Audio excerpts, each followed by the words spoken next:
Pessoal, retomando aí então esta nossa segunda videoaula sobre a República Velha no Brasil, nós vamos falar hoje sobre a política do café com leite. E por isso eu dei o nome a essa videoaula de Vai um café com leite aí? E é fácil entender por quê, né? Vamos contextualizar.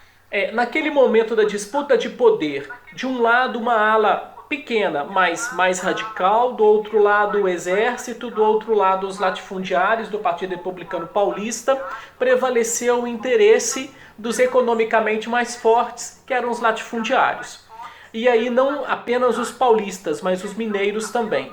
Tem início a partir do primeiro presidente civil que assume a presidência após o Floriano Peixoto, que era o Prudente de Moraes. Ele começa a partir dele, né? Não especificamente ele, mas eles começam com a chamada política de valorização do café. O que é isso? O que significa? Toda a economia brasileira se voltava de uma forma ou de outra para beneficiar a cafeicultura. É uma teia de compromissos, de favores e corrupção que fazia com que os latifundiários, principalmente paulistas e mineiros, fossem beneficiados naquele momento da história brasileira.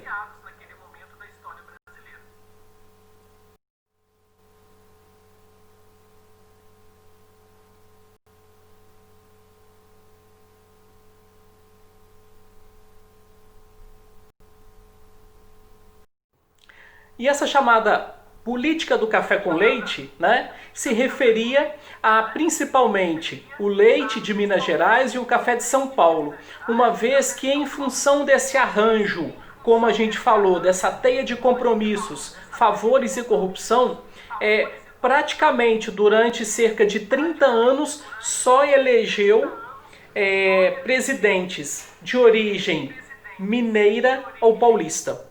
É a chamada política dos governadores, ou seja, os coronéis, os latifundiários, mandatários da zona rural, né, donos de grandes fazendas ligadas à cafeicultura principalmente, eles faziam com que os seus trabalhadores, os seus empregados, votassem nos candidatos que eles queriam que ganhassem a eleição. Quando a gente falou da Constituição de 1891, que eu falei do voto masculino, né, universal, excluindo os analfabetos, os militares e os religiosos, o voto, além disso, o voto era aberto. Ou seja, todo mundo podia saber e via em quem a pessoa estava votando. Então os coronéis exerciam o seu poder político e o seu poder de polícia, que eles se achavam nesse direito, para obrigar os seus empregados a votarem naqueles candidatos que eles queriam que vencesse a eleição. E assim foi durante muito tempo entre São Paulo e Minas Gerais. E essa política dos governadores ainda tem a questão dos presidentes.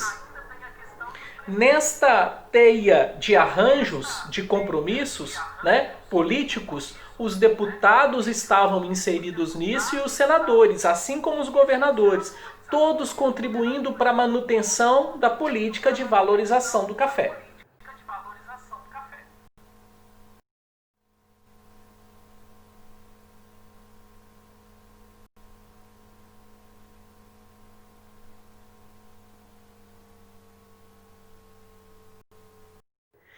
Então nós acabamos de falar, né, nesta parte anterior, do chamado coronelismo e do voto de cabresto.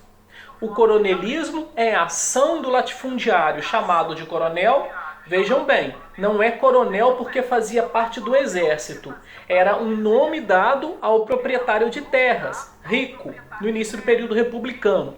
Então, o coronelismo é a ação desse coronel em obrigar os seus funcionários a votarem quem eles quisessem, e se não votassem, os jagunços entravam em cena, né? E para represálias a esses eleitores, e também o voto de cabresto, que é o controle exercido pelos mais fortes sobre a população. Entretanto, aconteceram falhas nesse arranjo durante esses cerca de 30 anos da política do café com leite, né? existia uma comissão chamada Comissão Verificadora de Poderes, que impedia a posse de candidatos que não estivessem dentro da política do café com leite.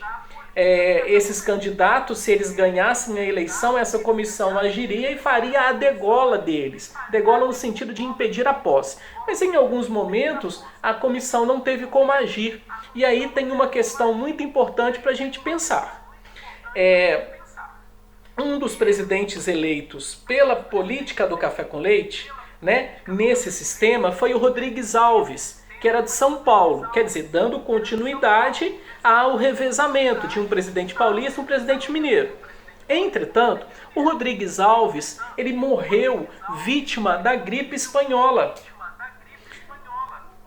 E quem assumiu a presidência no lugar do Rodrigues Alves foi o vice dele. O vice dele era o Epitácio Pessoa, que era da Paraíba.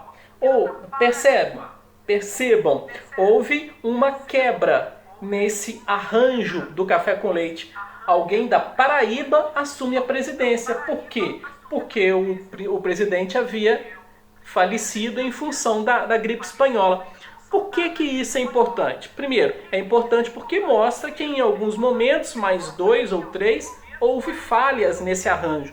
Mas segundo, a gripe espanhola, gente, foi uma pandemia que marcou o início do século XX no mundo. Deem uma pesquisada sobre a gripe espanhola, procurem desafiar vocês mesmos a entenderem as diferenças e as semelhanças da pandemia da gripe espanhola e a pandemia do novo coronavírus atualmente. Então vamos para a questão desafio desta segunda videoaula. De que forma o voto aberto favorecia o coronelismo? E segundo, ainda dentro desse desafio, será que essa situação permanece nos dias de hoje? Pensem aí, a gente responde na próxima aula. Um abraço.